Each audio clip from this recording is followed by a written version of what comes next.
Hello everyone, this is our beach project, and today we will be traveling to a popular tourist destination to a place called Playa Guiones in Nosara, Costa Rica.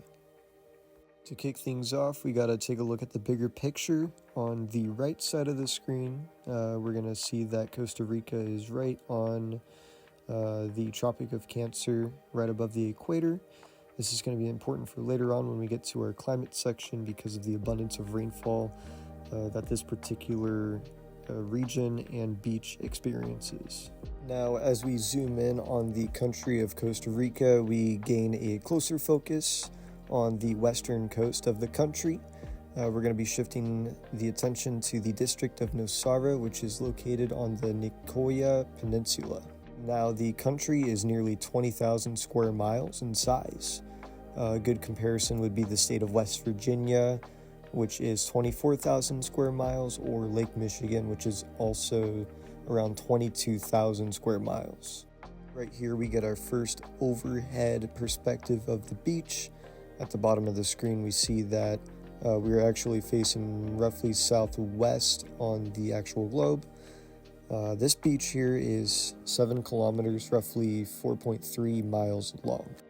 As we have come to know with the knowledge of the Ring of Fire, the country of Costa Rica is right in the middle of Central America, right on top of the Caribbean plate here, as we can see in the image on the right. Now, on the west coast of the country, the Caribbean plate here interacts with the Cocos plate that sits in the Pacific Ocean, creating this convergent plate boundary. This is when the two plates are interacting in a way where one plate slides down and under the other. In this case here, the Cocos plate is subducting right under the Caribbean plate, as indicated with the blue marks on the image. To the north and south, we see that the Caribbean plate sits upon a transformed plate boundary with both of the North and South American plates.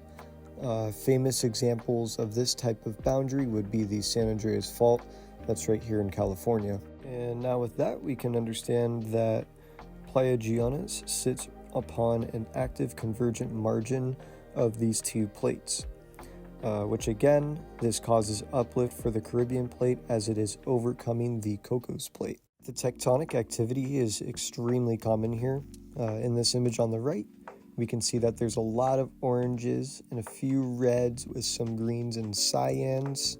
These markers all obviously indicate the various sizes of earthquakes. So right here we have mostly 6 and 6.5 magnitude earthquakes that align themselves with our beach. Now, as we can see off of this image here with the naked eye, it appears to either be dark green or dry and arid with this brown beige color. Now, even though it appears to be dry and arid in certain locations, we got to remember that we are located right on the south side of the Tropic of Cancer. So we got a lot of mountains, cliffs, and estuaries all being influenced by the specific geologic setting. Right here we can secure a sense of what the terrain kind of looks like with our cliffs, mountains, and abundance of rainforests. It's really important that we kind of keep our focus upon the rivers, estuaries, and the creeks. There are more rivers just north of the beach. However, for the sanctity of kind of keeping things localized, we're going to keep our focus here on the rivers in and around the vicinity. The largest and by far most influential river in this area is going to be Rio Nosara.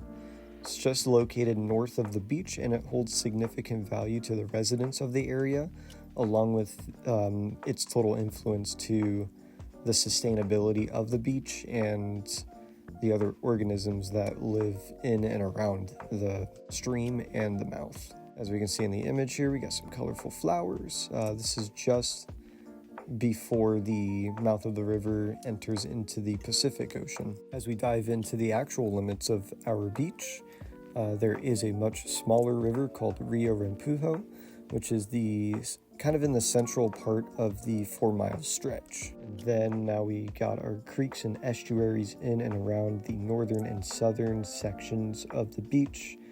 Right here we got Quebrada Payada in the north, Quebrada Esperanza in the middle, Playa Guiones in the south, and Estero Garcia in the south.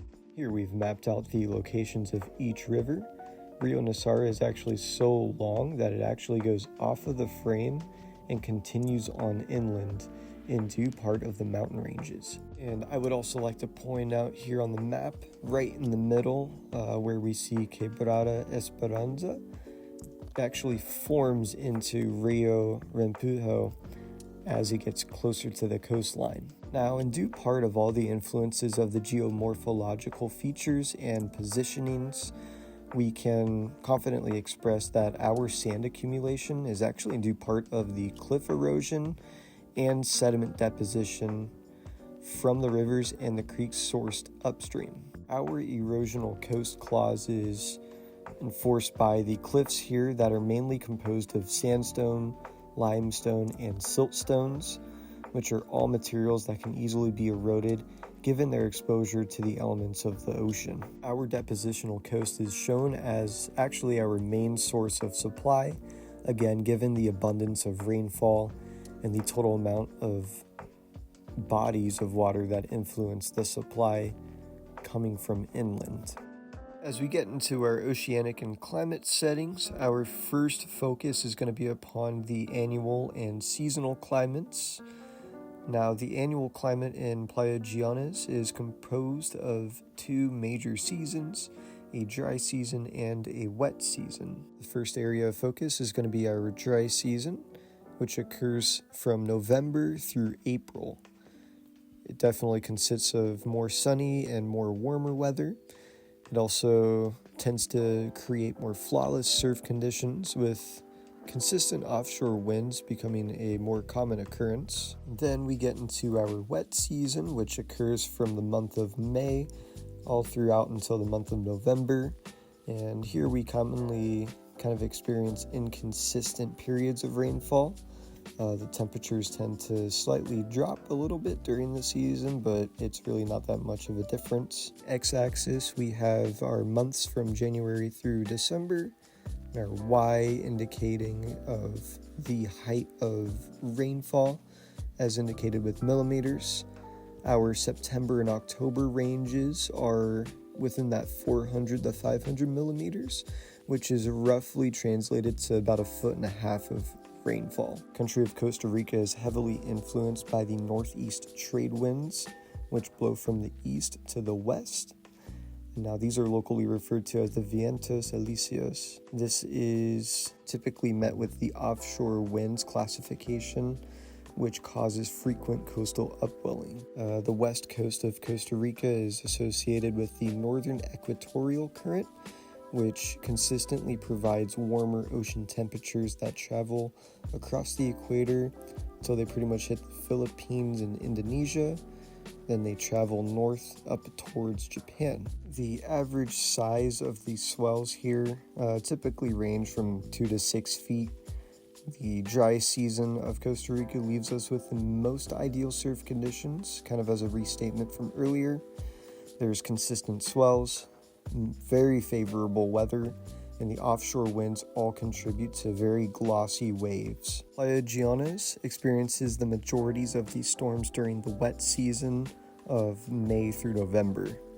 And throughout the wet seasons, the rainstorms are fairly common, along with the occasional tropical storms. The dry seasons still receive rainfall, but it's going to be nothing compared to that wet season. It's also very important to acknowledge that cyclonic activity, whether it's from the west coast or the east coast, it's very rare that landfall happens. However, it certainly influences the size of the swell. Playa Guiones does not contain any coastal structures in the means of jetties, groins, breakwaters, seawalls. You won't find any of that here. This is due in part of the natural composition of the beach, that these structures are not a necessity. Playa Guiones is a part of the Ostiano National Wildlife Refuge. And now this organization here is very prevalent on preserving the natural states of the locations and the wildlife that resides within. Playa Guiones is a particular very popular tourist destination, as mentioned at the beginning of the video. Now, most of the businesses are located on the northern end of the beach because that's where a lot of the greatest surf happens. Now, it's very important that we highlight the shops and rentals, being that surfing, biking, hiking, rafting, horseback riding, and ATVs are very popular recreational activities that occur. Now, how do humans affect this sediment supply? With the information knowing that it's a protected area, there is still that concern. There's always going to be that concern no matter where you go. The sources of sediments are highly unaffected. Now, even though there is infrastructure lined with the river, as you travel upstream and downstream along the coast as well, these structures do not pose any significant differences for the sediment supply, especially given the amounts of precipitation that it experiences throughout the year. Plastics remain one of the most prevalent sources of pollution, especially being those single-use plastics. However, the highest rated source of pollution in this area is going to be the bacteria, in due part of the poorly installed septic tanks that cause for poor wastewater management. Now, it's especially important that if you definitely want to travel here during any time of the year, definitely target those dry seasons because it's going to be more prevalent during those rainy seasons, given that there is an influence of human waste along with animal waste.